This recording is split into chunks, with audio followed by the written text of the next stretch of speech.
오늘의 말씀은 사도행전 2장 38절, 39절 말씀입니다. 베드로가 그들에게 말하였다. 회개하십시오. 그리고 여러분 각자가 예수와 마시아의 이름으로 침례받아 여러분 죄들의 용서를 받으십시오. 그러면 여러분이 성령을 선물로 받을 것입니다. 이 약속은 여러분과 여러분의 자녀와 멀리 있는 사람들 곧 누구든지 우리 하나님 여호와께서 부르시는 자에게 하신 것입니다. 오늘의 주제는 성령을 받기 위한 조건입니다. 성령을 받아야만 우리는 주님을 알 수 있고 주님을 볼 수 있고 주님과 한 몸이 될 수 있습니다. 성령이 임하시지 않으면 우리가 하는 모든 것들은 허상이며 바리새인들이나 대제사장들이 했던 그런 주님과 전혀 상관없는 오히려 그 사탄의 일을 돕는 그런 사역들만 하게 됩니다. 성령 받지 않고는 우리는 크리스찬도 될 수 없고요. 주님의 제자도 될 수 없고 주님의 사역은 물론 우리들이 해낼 수 없습니다. 성령을 받아야만 하는데 과연 이 성령을 받기 위한 뚜렷한 조건은 무엇입니까? 첫 번째 바로 회개의 상태여야만 합니다. 우리나라의 8, 90년대 초반에 성령의 새바람이 불어왔을 때가 있었는데 이때마다 이때 그 교회마다 강조되었던 것이 바로 회개의 바람이었습니다. 회개에 대한 요청이 엄청나게 우리나라에 많았습니다. 성령이 하시는 첫 번째 일은 죄를 고발해서 그 사람의 죄악을 낱낱이 그 사람이 보게 하시는 것입니다. 이것을 우리가 죽기 이전에 천국과 지옥 가기 이전에 이 세상에서 그걸 볼 수 있게 된다면 그건 성령이 하시는 일인데 이것이 가장 큰 축복 중의 하나입니다. 성령이 먼저 임하시는 것이 스타트입니다. 12 제자들이 사역을 시작하기 전에 오순절 다락방에서 성령을 받았죠. 성령을 받지 않고는 그들이 한 발자국도 그 다락방 밖에서 사역할 수 없었습니다. 이 성령의 충만함을 입은 후에야 그들이 담대함을 얻어 그들이 알 수 없는 모든 하늘의 계시와 지식을 성령이 주시는 그 말들을 입으로 뱉어나게 하심으로 놀라운 사역들을 이뤄냈고 순교의 자리까지 갈 수 있었습니다. 지옥에 가서 나의 죄악을 보게 된다 한들 무슨 소용이 있습니까? 우리가 이렇게 눈뜨고 살아서 숨쉬고 있을 때에 우리의 죄악을 보게 돼서 그 죄악에서 멀어짐으로 그제서부터 우리의 순례의 길이 시작하는 건데 이것부터가 시작되지 않은 상태에서 어떤 교회 관습이나 무슨 제자 훈련이나 이런 것들부터 보이는 것부터 이렇게 접한 이 크리스찬들은 이 내면의 자기 죄악을 보지 못합니다. 죄악을 보고 자기의 죄가 얼마나 더럽고 끔찍하고 자기가 벌레 같은 존재임을 이 죄수 중에 괴수라는 고백이 먼저 나온 후에야 그 길을 걸어갈 수 있는데 이것이 이루어지지 않은 상태에서 이런 것들이 이렇게 주일에 예배드리고 이렇게 교제하고 이렇게 떡을 떼고 이렇게 즐겁고 기쁘고 이렇게 기도하고 나누는 삶이 제자의 삶이구나, 기독교인의 삶이구나. 이렇게 착각하게 되면 어떤 일이 발생하냐면 열심히 사역은 하고 열심히 교회 충성된 종으로는 일하는 것 같이 보이지만 자신의 죄를 여전히 보지 못하기 때문에 성령이 임하시지 않았기 때문에 이 사람은 결국에는 자신의 죄악을 보지 못함으로 바리새인의 자리에 서게 됩니다. 이 사람의 사역한 그 교회에 다닌 횟수가 늘어나면 늘어날수록 높아진 자리로 올라가게 됩니다. 결국 이 사람은 주님과 영영 멀어지게 됩니다.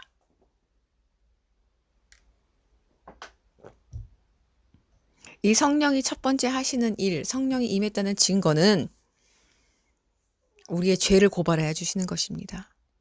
교만이면 교만, 자우상이면 자우상, 음란이면 음란, 모든 중독, 더러운 것들, 이 세상 것들, 이런 것들을 부둥켜 안고 꽉 잡고 놓지 못했던 더럽고 추악하고 끔찍한 내 자신을 보여주시는 일입니다.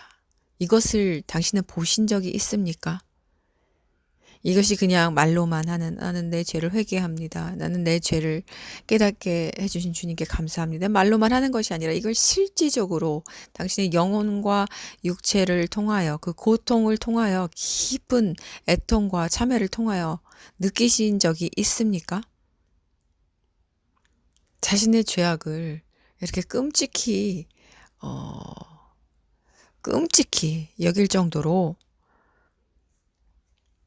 두려워해야만 이 사람은 그 죄악으로 두 번 다시 가까이 가지 않습니다. 이것이 성령이 임했다는 증거입니다. 사람이 아무리 성령 받고 싶다, 성령 달라, 성령 달라, 성령 충만 100번, 100만 번, 1000만 번 되뇌어도 그렇게 했을 때 임하시는 것이 아니라 성령이 임하실 수 있는 그 낮은 상태가 되어야 하는데 우선은 자기 의지를 순복하고 드리는 자세가 되어 있는 사람에게 성령은 도움을 주실 준비를 하고 바람같이 그 사람에게 오십니다. 이 의지의 상태가 되어 있지 않은 사람에게는 성령이 도움을 주시기 위하여 오지 않으십니다. 자신의 의지를 굴복하지 않은 사람은 물론 현상적으로는 실제적으로는 그것들이 내가 승리된 삶으로 이뤄내지 못하고 있는 상태입니다. 하지만 내 안에 의지는 내가 굴복해서 주님 앞에 무릎 꿇고 나는 주님 앞에 나 자신을 드립니다. 이렇게 고백을 한 사람, 그때에 성령께서 도움을 주시기 위하여 오십니다. 성령 충만함은 성령 임재는 그것을 원하되 그 사람에게 죄를 보여주셨을 때 회개하고 자복한 사람에게만 이제 성령께서는 일하시기 시작합니다. 그 사람을 성전 삼으십니다. 그리고 또 그 사람에게 그 죄를 보여주셨을 때 성령이 그 죄를 보여주셨을 때 기회는 누구에게나 동일하게 주십니다. 하지만 사탄에게 속한 자, 이 악에 속한 자는 유다처럼 회개하지 못합니다. 회개하지 않고 자신의 등 뒤로 숨거나 결국에는 사탄의 손을 잡아 그 회개하는 자리, 그 십자가를 지는 그 자리를 피함으로써 지옥으로 떨어지게 됩니다.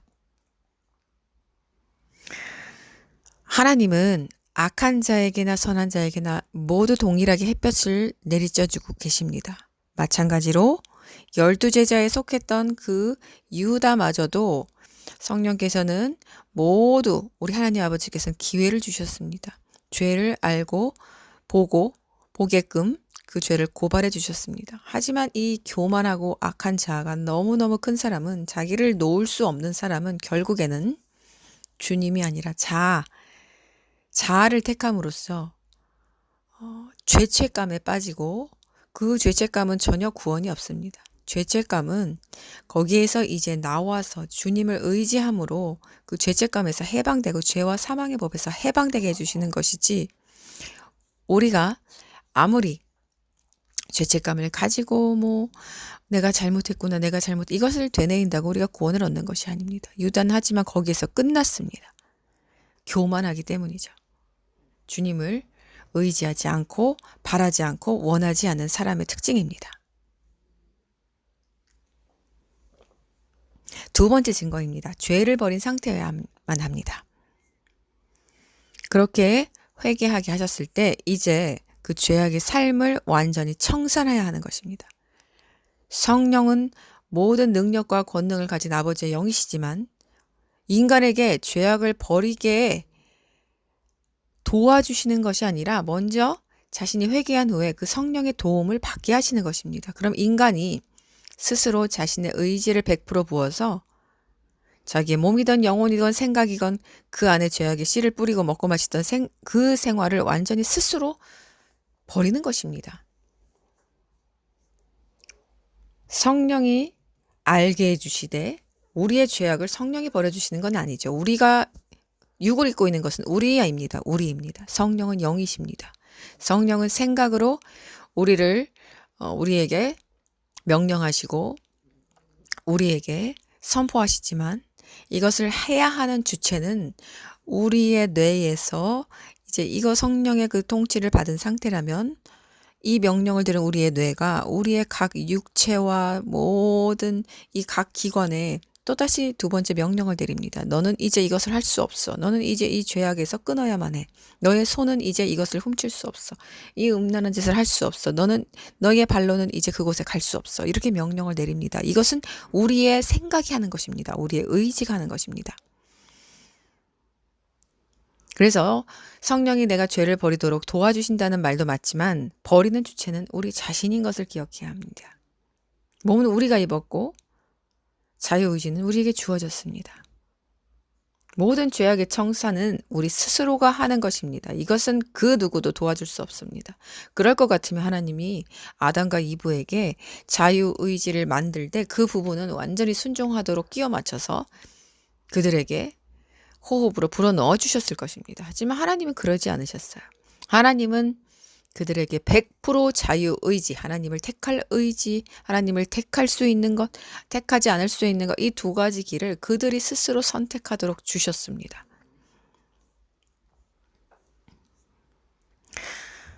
성령이 돕는다는 뜻을 착각하는 사람들이 많은데 마치 성령이 도우시면 그분이 우리의 모든 삶을 통치하고 뭐 로봇처럼 조정해서 우리가 갑자기 죄를 안 짓게 되고 우리가 갑자기 선한 생각만 하게 되는 이런 것이 아니에요.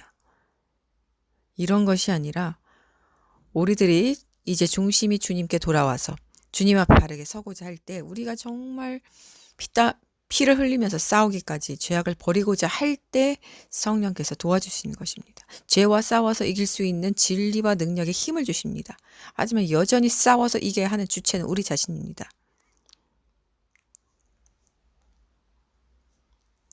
죄를 버리는 것은 우리가 해야 합니다. 그것을 마쳤을 때에만, 그것을 내가 청산했을 때에만 성령께서 깨끗해진 장소에 이제 오심으로 그 사람의 영혼을 성전 삼으시는데 이때부터 그 사람은 성령의 통치를 받는 삶을 살게 되는 것입니다.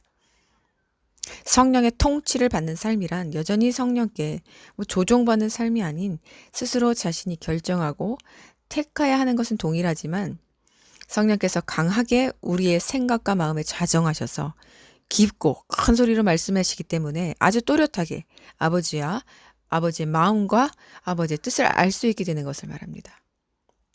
그걸 알게 되면 이 영혼이 육체를 지배하게 되고 그럴 때 저절로 육체는 죄악과 점점 더 멀어지게 되고 점점 더 거룩한 삶을 추구하게 됩니다. 이것이 바로 성령의 통치를 받는 삶입니다. 이러한 성령의 통치를 받는 삶을 살아가는 사람은 주님께서 제자로 사용하십니다. 남을 구원하는 도구로 사용하시게 됩니다. 이것이 이루어지지 않는 사람은 절대로 주님이 사용하는 그릇이 될 수 없습니다. 날마다 비어있고 어딘가 날마다 구멍이 나기 때문에 스스로 그걸 메꾸는데 온 세월을 허비합니다. 메꾸고. 그래서 결국 어찌저찌 주님 앞으로 가긴 하지만 열매가 하나도 없는 삶, 주님 앞에 부끄러운 창피한 상태로 주님 앞에 얼굴을 뵙겠지요. 천국을 간다면 자신의 집이 지어지지 않았거나 뜰밖에 있거나 간신히 그 나라로 입성하는 그 정도의 삶이 되겠죠. 열매가 없는 삶, 간신히 구멍만 평생을 메꾸다가 그렇게 주님 앞에 한 번도 사용받지 못하고 한 번도 쓰임받지 못하고 이 온 주신 이 시간과 세월을 허비하며 그렇게 낭비하며 살아가는 삶 창피하지 않습니까? 이런 삶은 너무나 주님 앞에 부끄럽고 창피한 것입니다. 네. 우리는 모두 이 구멍부터 빨리 메꿔서 이 구멍을 메꾸게 되면 이제 그 다음부터 성령께서 물과 기름으로 채워주시기 시작하는데 어느 정도까지 넘치도록 채워주십니다. 넘치도록. 이것이 넘쳐 흘러서 내 안에서 충만한 성령의 임재가 일어날 때 나는 도구로 쓰임받게 되는 것입니다. 내가 아무리 쓰임받게 주님 저를 사용하여 주옵소서 찬송하고 기도하고 통성기도해도 소용없습니다. 이 사람 이 내면에서 충만한 거룩한 성령의 임재로 그것들이 흘러서 바다가 되어 흘러 넘칠 때 이 짠 맛으로, 이 짠 소금으로 태평양이 덮이고 온 이 나라가 덮이듯이 그 충만한 바다 같은 성령의 그 능력으로 사람이 구원받게 하는 도구로 사용하시는 것입니다. 자, 이 성령이 임한 증거, 성령 충만한 상태는 또 어떤 것입니까? 그렇다면 첫 번째, 담대하게 복음을 증거하는 입을 가지게 되는 것입니다. 사도행전 6장 10절 스데반이 지혜와 성령으로 말하므로 그들이 능히 당하지 못하였다.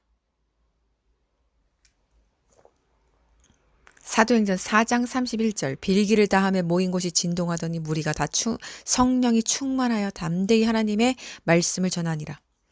고린도전서 2장 4절 내 말과 내 전도함이 설득력 있는 지혜의 말로 하지 아니하고 다만 성령의 나타나심과 능력으로 하여. 이 첫 번째 성령이 임한 충만한 이 상태는, 이 증거는 이제 내 입에서 나오는 말들이 바뀌는 것입니다. 우리 주님이 주신 복음의 능력을 선포하는 입으로 바뀌게 됩니다. 사람을 기쁘게 하려거나 세상의 그 얕은 지식, 자기 지혜, 자기 경험담, 자기 무용담 이런 말들이 아닌 오직 하나님을 기쁘게 해드리고 영광을 올려드리는 복음의 능력을 선포하는 입으로 바뀌게 되는 것입니다. 이것은 훈련을 통해서 나오는 것이 아니에요. 성령 받으면 저절로 그렇게 자신도 모르게 입에서 성령의 능력이 임하여 터져 나오게 됩니다.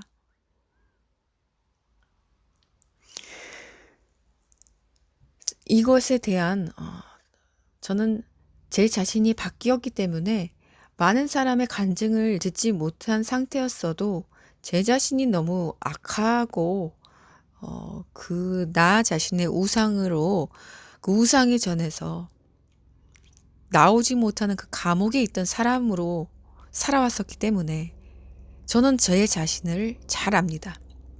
내가 얼마나 고통스럽게 살았고 또 그 죄인으로서, 그 괴수로서, 그 깜방에 갇혀있는 그 어둠의 시간을 통과함으로써 얼마나 만진창이가 되고 영혼이 너덜너덜해지고 지옥 끝까지 갔던 그런 기억들이 있기 때문에 제 자신이 변화된 것으로 보고 저는 성령이 저에게 임했다는 그 증거를 삼습니다. 왜냐하면 이전엔 내가 이렇지 않았는데 이것은 지금은 내가 노력하지 않아도 내 생각이 바뀌었고 내 마음이 바뀌었고 내 목적과 비전이 바뀌었기 때문이죠. 그리고 이전에 그런 동일한 죄악들을 지금 너무나 미워하고 혐오하고 싫어하기 때문이죠. 보기도 싫어하고 만지기도 싫어하고 가까이 가기도 싫어하게 된 것이죠.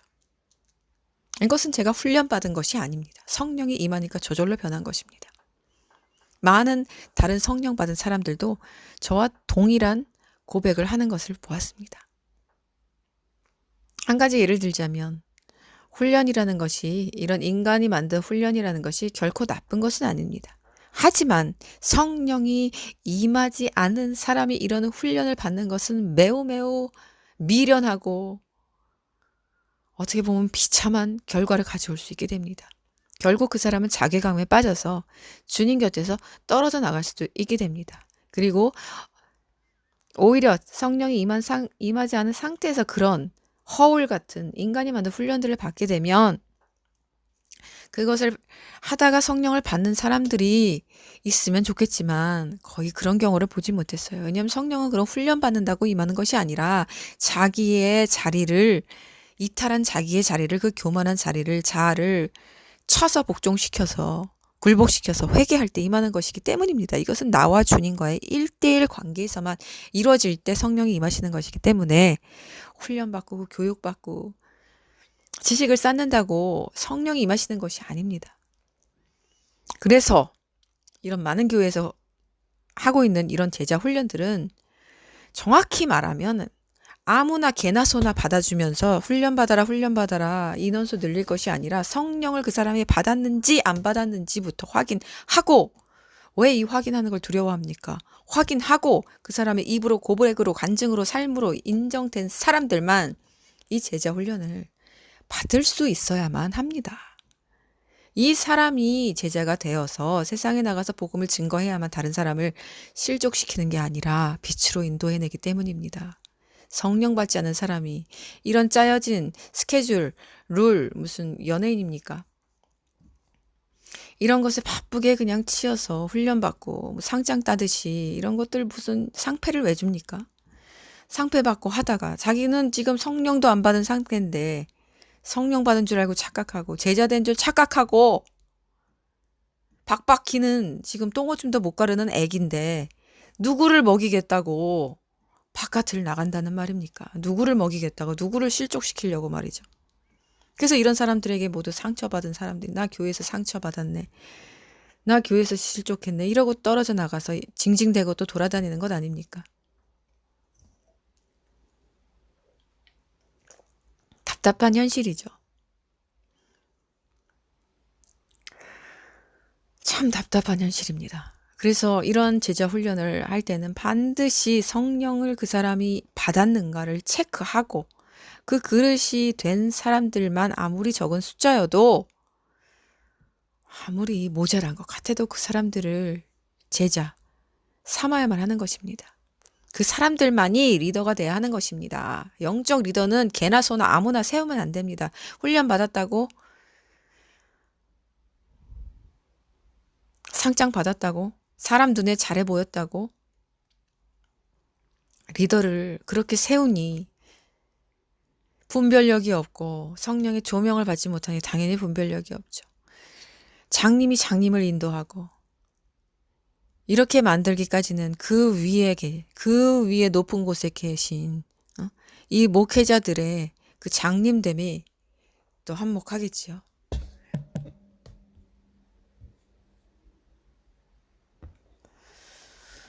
그래서 그 장님된 사람들의 이 만들어진 짜여진 이 훈련 자체는 좋아요. 훈련 자체는 좋지만 이것들을 감당하고 먹을 수 있는, 씹을 수 있는 자에게 주어야만 한다는 것입니다. 단단한 음식을 어떻게 신생아에게 갖다 먹입니까? 이 아이는 지금 모유를 먹어야 되는 상태인데 모유를 먹어야 하는지 이유식을 먹어야 하는지 이거는 쌀밥을 먹어야 하는지 전혀 분간도 못한 상태에서 이 영적 장님 리더들이 이들에게 마구잡이로 이름표를 달아준 결과로 한국 교회는 아주 치명타를 입었고 교회 몸뚱이는 아주 저절로 불어났습니다. 왜냐하면은 그만한 7명이면 1명을 세우고 또 14명이 되면 또 잘라서 또 1명을 세우고 또 세우고 마치 이게 뭐가 같이 보이냐면 제 눈에는 지네가 몸통을 자르면 또 생기고 지네가 몸통을 자르면 머리를 자르면 또 생기고 이런 징그러운 모습 같아요. 이렇게 말하면은 너무 심할 수도 있지만 생명이 없는 곳에서 이 율법으로만 인간이 만든 짠 이 규칙으로만 바리새인이 만든 이런 것들로만 몸뚱이가 계속해서 자라는 모습이 마치 지네가 잘라도 생성되는 이 몸과 같다는 것입니다. 그래서 다시 돌아가 이것은 훈련으로 담대한 그 복음을 선포하는 능력이 생기는 것이 아니라 성령 받으면 누구나 이렇게 저절로 입에서 성령의 능력과 권능이 임해서 터져나오게 됩니다. 터져나오게 돼요. 밖에 나가서 이 피켓 들고 예수천국, 불신지옥 이 외치는 것이 아무렇지도 않게 돼요. 이 사람들 성령 받은 사람들입니다. 사람들은 비웃고 저렇게 해서 누가 지옥 갈 사람이 천국 가냐. 요즘에 옛날에는 이런 사람들이 많았어요. 성령 받은 사람들이 많았습니다. 이 사람들은 교회에서 제자 훈련 받은 사람들 아닙니다. 성령 받은 사람들입니다. 자신도 모르는 이 안에서 끌어나오는 이 성령의 불 때문에 가만히 있을 수가 없어서 피켓이라도 들고 거리로 나가게 된 것입니다. 제가 성령 받기 이전에는 이런 사람들이 이해를 못했어요. 저도 손가락질했습니다. 하지만 제가 성령 받으니까 이해가 되더라고. 저 사람들이 왜 저렇게 지하철로 뛰쳐나오고 왜 저렇게 거리도 뛰쳐나와서 아무도 들어주지도 않는 저 복음 같지도 않은 저런 말들을 이전에는 이해를 못했는데 이제는 그것이 복음으로 들립니다. 지금은 너무 없어졌죠, 그런 사람들이. 제가 호주에 있을 때 성령 받고 성령의 충만함을 다시 한번 받고 이제 완전히 거듭나서 뒤도 돌아보고 싶지 않을 때 마지막으로 한국에 오기 전에 다니던 작은 교회에서 전도를 나간다고 했습니다. 그래서 이들이 하는 전도가 뭐예요? 그냥 한국 교회니까, 한인 교회니까 한국인 상대로 한국인 많은 곳에 가가지고 그 전도지 돌리는 일을 이렇게 하게 되었습니다.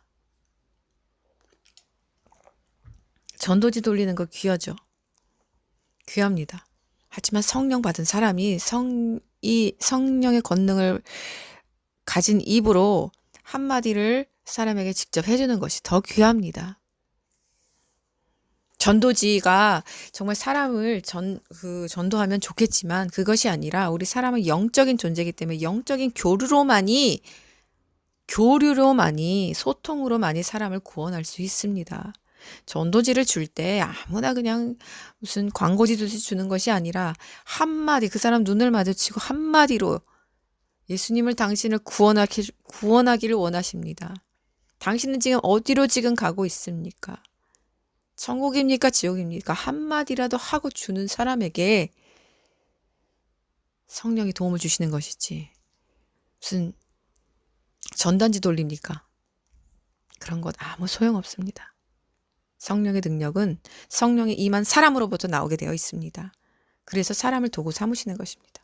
그때 그렇게 전도지를 돌리는 일을 하려고 이제 나갔는데 저는 거기에 그 무리들의 틈에 끼지 않았어요.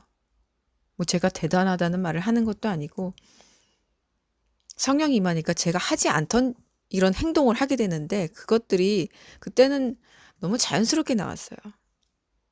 지금도 하라면 하겠지만 아무렇지 않지만 제가 이전엔 전혀 하지 않던 그런 행동을 제가 돌발적으로 하는 것을 제가 발견했는데 제 손에는 성경책이 들려 있었고 전도지 대신에 저는 그 사람 무리 그 전도하려고 나온 그 집사님들 권사님들 무리에서 벗어나서 혼자 그 호주의 스트라스필드 광장으로 나왔습니다. 거기가 약간 한인 밀집 지역인데 그 광장에는 아주 많은 사람들이 있어요. 무슬림도 있고 인도 사람들, 베트남 사람들, 뭐 호주 사람들 뭐 많습니다. 한국 사람도 물론 많고요. 그 스트라스필드 광장이 이렇게 분수대가 있는 곳이 있는데 제가 성경을 들고 그곳으로 갔어요. 그 한가운데쯤으로 갔습니다. 한가운데쯤으로 가서 저는 참고로 사람 앞에 서는 것을 너무너무 싫어하는 사람이었습니다. 그리고 그 무리가 2명 이상만 돼도 말을 못하던 사람이었어요. 무슨 말을 해야 할지 머릿속에서 다 엉켜버리고 말이 꼬이고 안 나오고 얼굴이 화끈거리고 무슨 말을 해야 할지 도저히 정리가 안 되는 사람이었습니다. 1대1의 관계에서만 제가 강했고 1대1의 관계에서만 제가 편하고 이렇게 관계를 이뤄나갈 수 있는 그런 사람이었어요. 친구도 별로 고프지 않고 사람 관계를 그렇게 뭐 중요시 여기지도 않은 사람이었고 그런 사람이었습니다. 그래서 사람 앞에 서는 거를 너무 싫어했어요.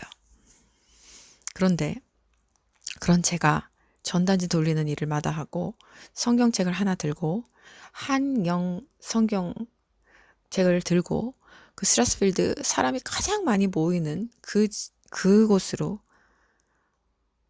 한 2-3시쯤이죠. 나와서 제가 전도를 하기 시작했습니다. 제가 생각하는 전도는 전단지 돌리는 게 아니었어요. 전도지 돌리는 게 아니었어요. 제가 생각한 전도는 이 하나님의 생명의 말씀을 전하는 것이 전도였습니다. 하지만 저는 영어가 그렇게 그 원어민처럼 유창하지도 않았고 또 한국말로도 하고 싶지 않았어요. 그래서 어떻게 했냐? 제가 생각한 건 이 성경 말씀을 그대로 선포해 주는 것이었습니다. 그들은 영어를 알아들으니까요. 하지만 한국 사람들이 그때 나왔기 때문에 한국 사람들에게도 전해야 했습니다. 영어 못한 한국 사람들이 거의 다였습니다. 그 스트라스필드 그쪽에 사는 사람들은 영어를 못하는 사람들이 거의 80-90%예요. 그래서 제가 한국말로 한번 동일한 말씀을 선포하고 그 다음에 영어로 한번 선포하고 이렇게 한 1시간 동안 진리의 말씀을 그곳에서 선포했습니다. 저는 뭐 성량이 작고 이 목소리가 성대가 약해서 큰 소리를 낼 수도 없는데 제가 할 수 있는 한 가장 큰 소리로 배에다 힘을 주고 그렇게 선포했습니다. 제가 이것을 왜 했냐면 한 번도 이 진리의 양식을 먹어보지 못한 많은 국가의 사람들이 있었거든요. 무슬림들, 인디안들, 그 악한 영에게 사로잡힌 국가에서 태어난 이 사람들이 너무 안타까웠어요. 그래서 이들에게 한마디라도 영생의 말씀 한마디라도 이들이 나의 입을 통하여 듣게 해주고 싶었습니다. 그런데 얼마나 그런 마음으로 제가 성경을 펼쳤는데 얼마나 들려주고 싶은 말씀이 많은지요. 얼마나 이 생명의 말씀이 많은지요. 얼마나 이 말씀을 이들이 붙잡고 따라오면은 천국으로 그대로 갈 수 있는 말씀이 많은지요. 요한복음 말씀을 선포했습니다. 그가 처음에 하나님과 함께 계셨다. 모든 것이 그에 의하여 있었으며 있는 것 중에 하나도 그에 의하여 있지 않은 것이 없었다. 그 안에 생명이 있었으며 그 생명은 사람들의 빛이었다. 그 빛이 어둠을 비치니 어둠이 그 빛을 붙잡지 못하였다. 이런 말씀을 제가 선포하는데 성령의 능력이 제 입 밖에서 나가는 것을 제가 느꼈습니다. 이게 내가 스스로 그냥 나에게 나의 영이 그냥 나 혼자 읽을 때와 이것을 선포할 때 너무나 다른 것을 느꼈어요. 성령이 내 안에 충만함으로 이것을 선포할 때 이 내 입에서 성령의 불이 나가는 것을 느꼈습니다. 참으로 하나님께서 세상을 이처럼 사랑하셔서 독생자를 주신 것은 그를 믿는 모든 자가 멸망치 않고 영생을 가지게 하기 위함이다. 참으로 하나님께서 아들을 세상에 보내신 것은 세상을 심판하기 위함이 아니라 아들로 말미암아 세상을 구원하기 위함이다. 그를 믿는 자는 심판받지 않는다. 그러나 그를 믿지 않는 자는 이미 심판받았으니 이는 그가 하나님의 독생자의 이름을 믿지 않았기 때문이다. 심판은 이것이다. 빛이 세상에 왔지만 사람들이 빛보다 어둠을 더 사랑했으니 참으로 그들의 행위가 악했다. 악을 행하는 모든 사람이 빛을 미워하여 빛으로 나오지 않는 것은 자기 행위로 징계받지 않기 위함이다. 그러나 진리를 행하는 사람이 빛으로 나오는 것은 자기 일이 하나님 안에서 행해졌음을 드러나기 위함이다. 이런 말씀을 선포할 때 제 몸에 전율이 느껴지면서 이것을 제가 이 한국 교회, 한국의 이 정말 넘쳐나는 크리스찬들에게 선포한 게 아니죠.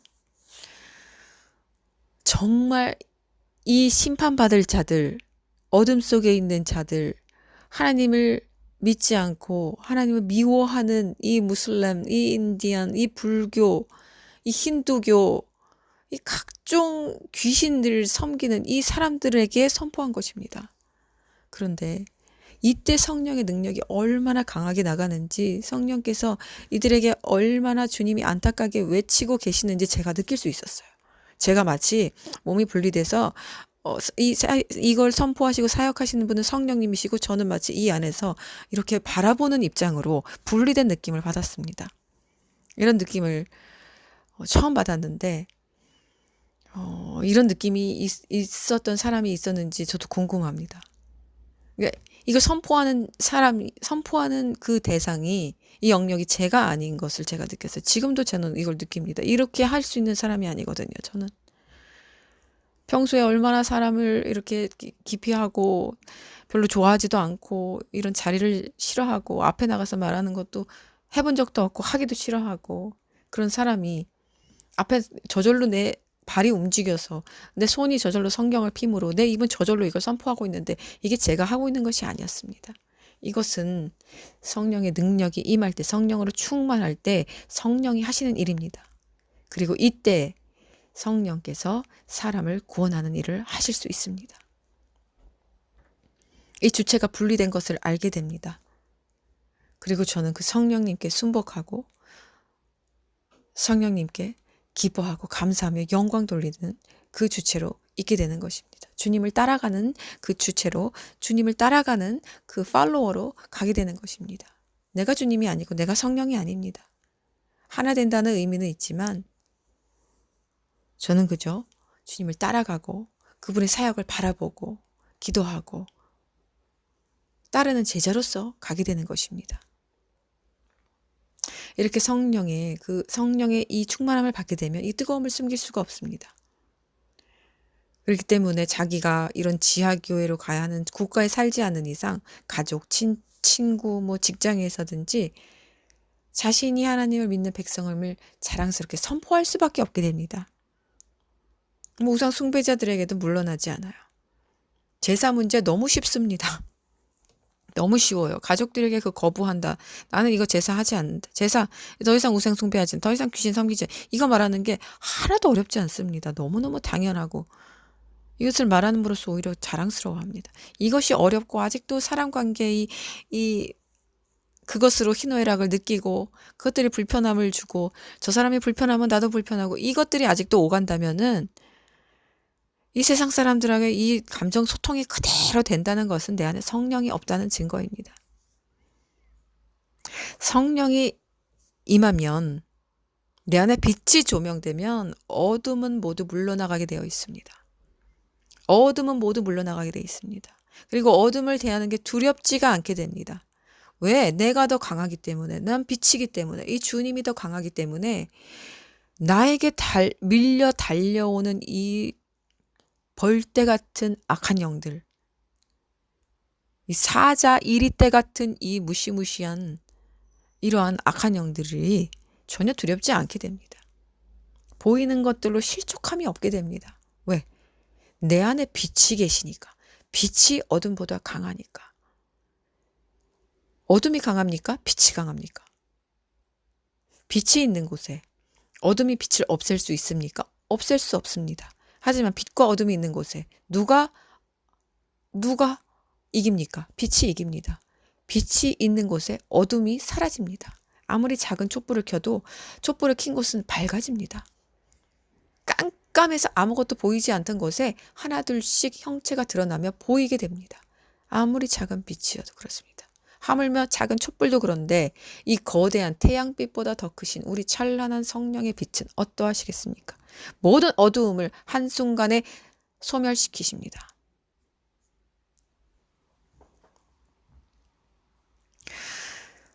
두 번째 증거입니다.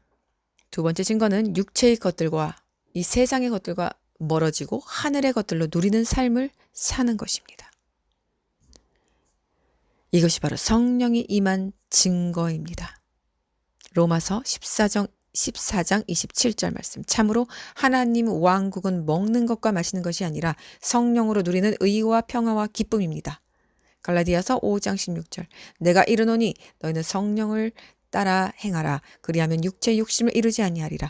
육체의 소욕은 성령을 거스르고 성령은 육체를 거스르나니 이 둘은 서로 대적함으로 너희가 원하는 것을 하지 못하게 하려 함이니라. 육체에 속한 삶을 살 수 없게 됩니다. 육체에 속한 교회들 특징, 시장바닥 냄새가 너무 납니다. 교회 안에 거룩함이 없는 곳은 시장입니다. 인간의 눈에 보이는 인간에게 맞춰진 모든 것들로 채워넣기 때문입니다. 보이지 않는 우리 거룩한 하나님 성령님을 의식했다면 도저히 있을 수 없는 것들이 교회 안에 가득 차 있습니다. 교회가 언제부터 하나님의 기쁨이 아닌 교인들의 취미, 건강, 놀이, 기쁨을 위해 존재하는 장소, 놀이터가 됐습니까?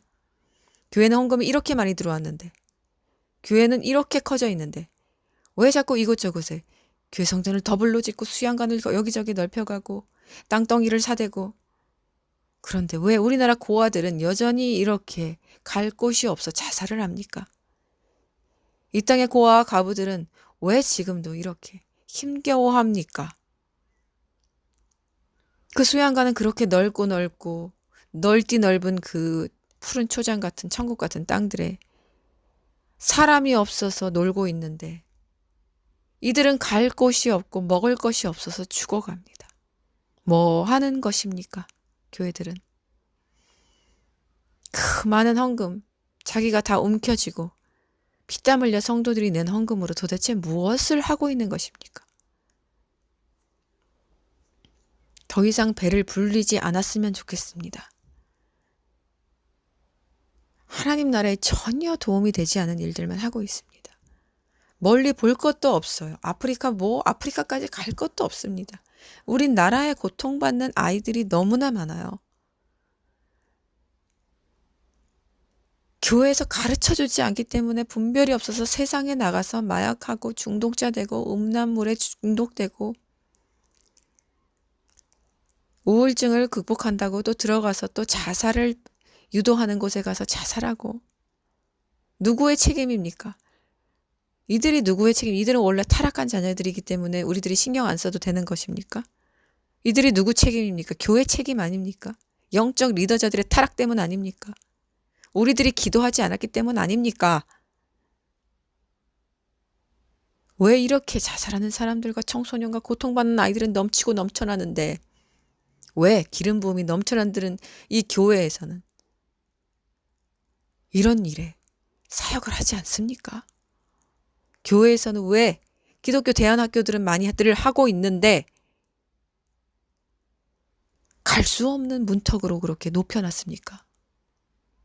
저도 딸아이가 있지만 지금 저희 딸아이는 중학교를 다니지 않습니다.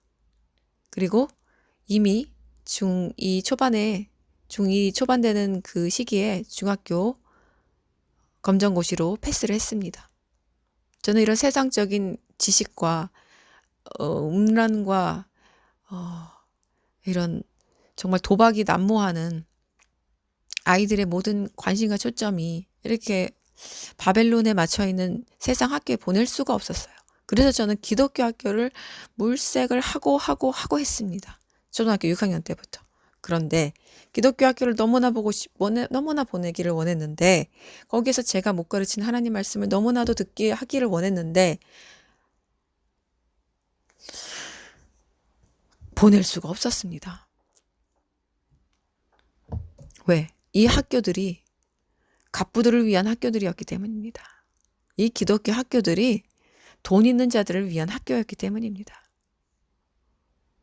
무엇을 가르치는 학교입니까? 하나님의 생명의 말씀을 가르치는 학교입니다. 하나님의 생명의 말씀을 가르치는 학교입니다. 물론 운영비가 많이 들겠죠. 그런데 이 많은 운영비를 감당할 수 있는 교회에서 이것들을 하고 있지 않습니다. 그들은 여전히 지금 놀고 있는 기름진 땅에 수양관 짓기 바쁩니다. 왜 그곳에 기독교 대안학교 만들지 않습니까? 왜 그곳에 아이들 분별하는 진리의 생명으로 분별하는 가르침을 주지 않습니까? 그 장소에 100만 분의 1만이라도 투자해서 이렇게 할 수 있지 않습니까? 그래서 저는 제 아이를 기독교 학교에 보내지 못했습니다. 학비가 다른 타 대안학교와 동일하게 너무 비쌌기 때문입니다. 돈 있는 사람들만 갈 수 있는 기독교 학교, 기독교 정신이 존재하지 않는 학교, 보낼 필요도 없겠지요, 사실. 돈이 있다 해도.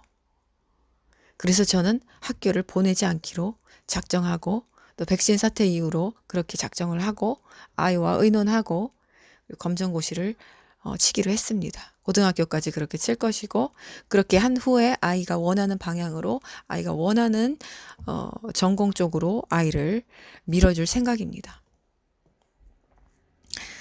성경과 따로 노는 교회들 그리고 다른 곳으로 흘러가는 주님의 사역과 전혀 상관없는 곳으로 흘러가는 이 헌금들 육체의 것들과 멀어져야 하는데 전혀 멀어지지 않는 하늘의 뜻 전혀 상관없는 이 사역을 하고 있는 이 땅의 교회들 성령 받은 것입니까? 성령 받지 못한 것입니다.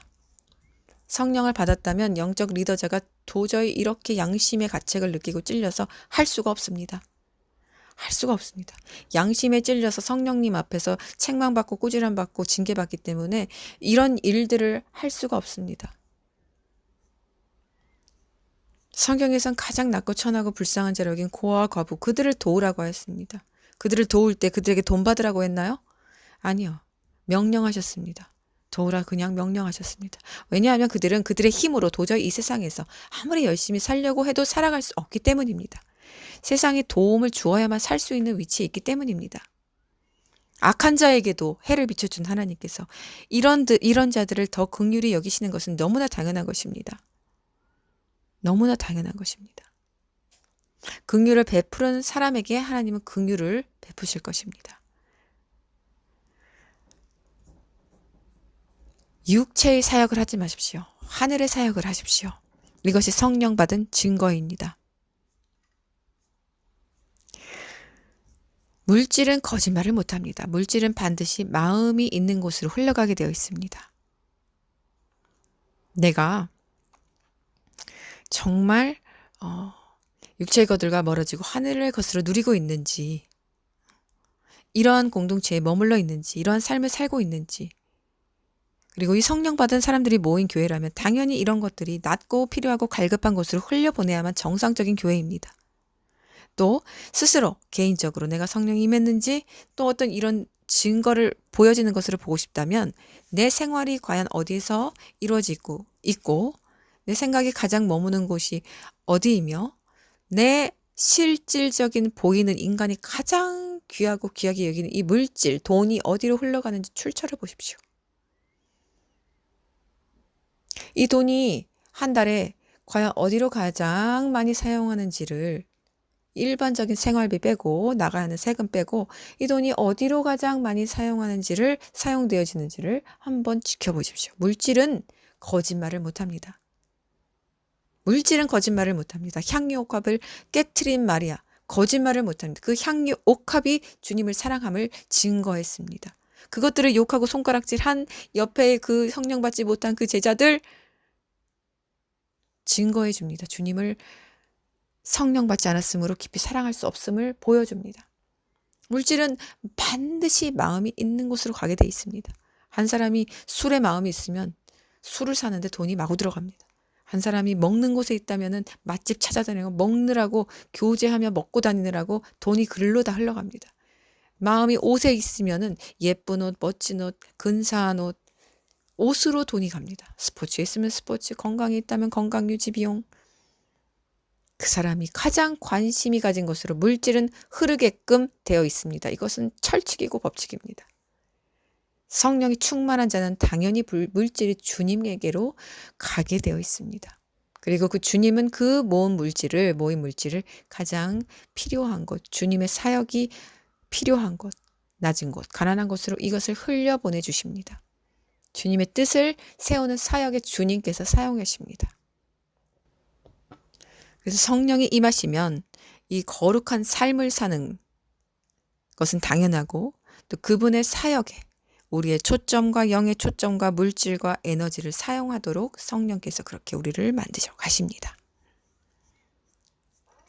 마지막으로 세 번째, 성령의 열매가 맺히는 삶이 보여집니다.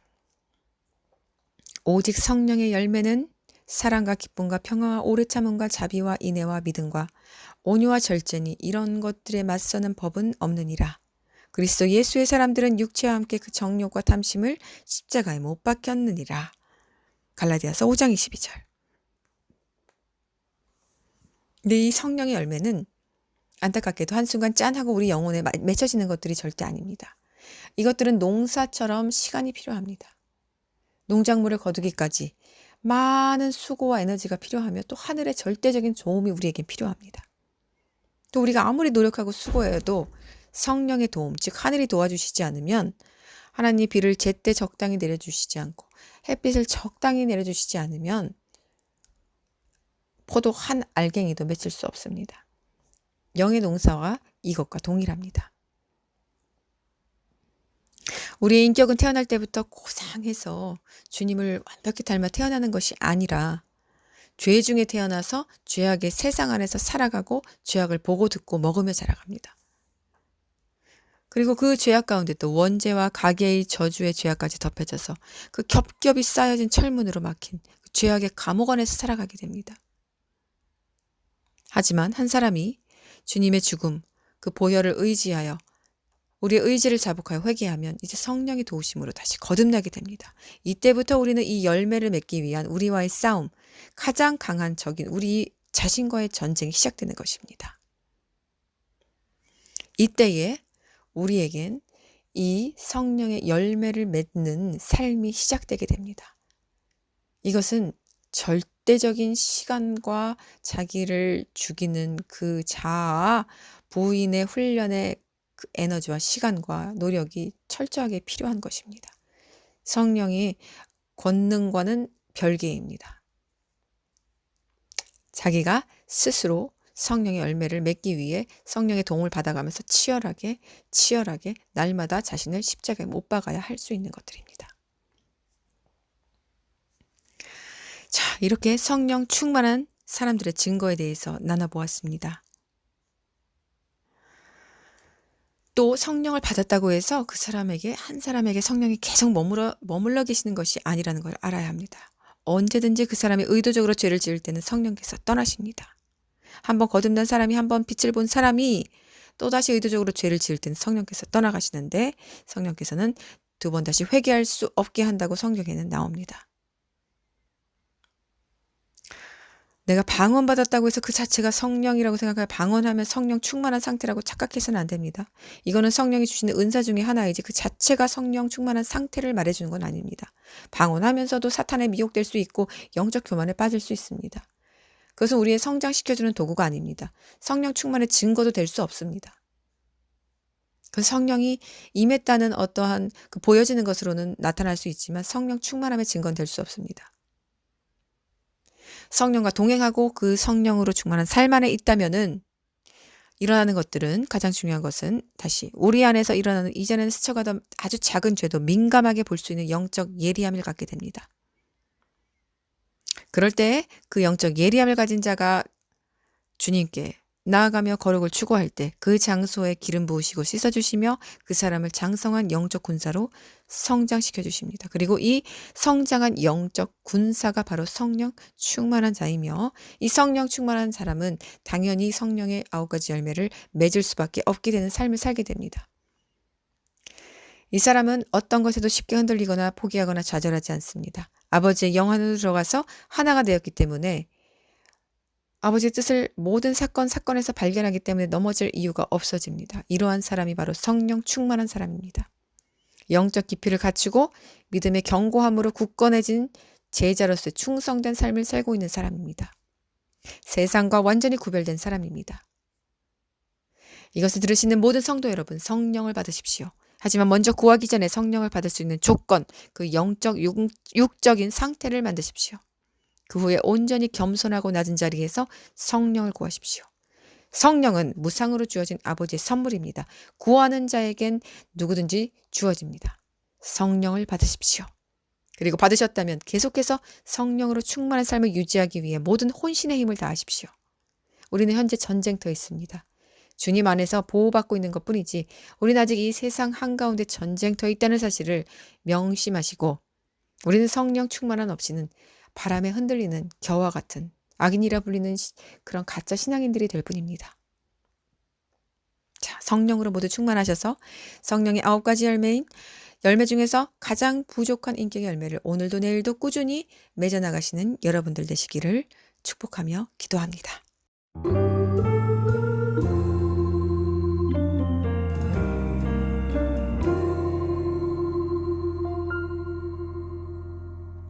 허무한 시절 지날 때 깊은 한숨 내쉴 때 그런 풍경 보시며 단식하는 분 있네. 고와 같이 너희를 버려두지 않으리. 내가 너희와 영원히 함께하리라. 성령이 오셨네. 성령이 오셨네. 내 주에 보내신 성령이 오셨네. 우리 인생 가운데 친히 찾아오셔서 그 나라 꿈꾸게 하시네. 억눌린 자 갇힌 자 자유함 있는 자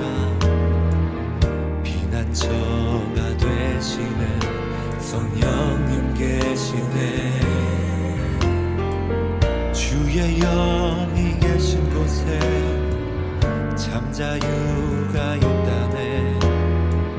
진리의 영이신 성령이 오셨네. 성령이 오셨네. 성령이 오셨네. 내 주에 보내신 성령이 오셨네. 가운데 진이 찾아오셔서 그 나라 꿈꾸게 하신대.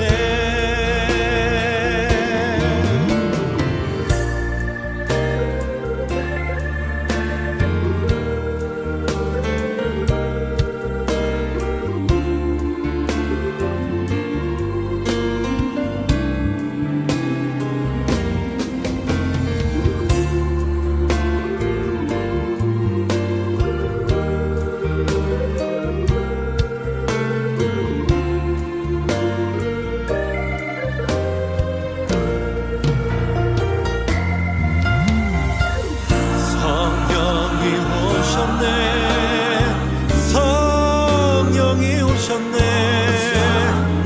내 주에 보내신 성령이 오셨네.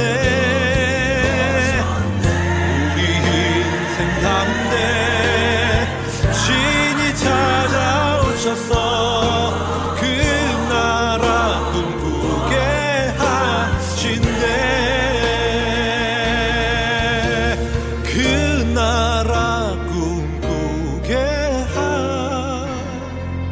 하시네.